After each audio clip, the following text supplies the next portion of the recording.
You are looking at Julian's pronunciation guide, where we look at how to pronounce better some of the most mispronounced words in the world, like this other curious word. But how do you say what you're looking for today?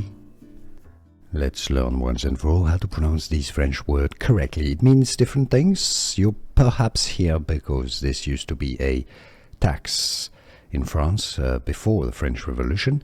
But it also means size of outfits, clothes, and it also means the height, and it also means the waist. So it means a lot of different things. But anyhow, the French pronunciation is taille. Taille. Some may just skip the E at the end and say taille. Taille. Okay.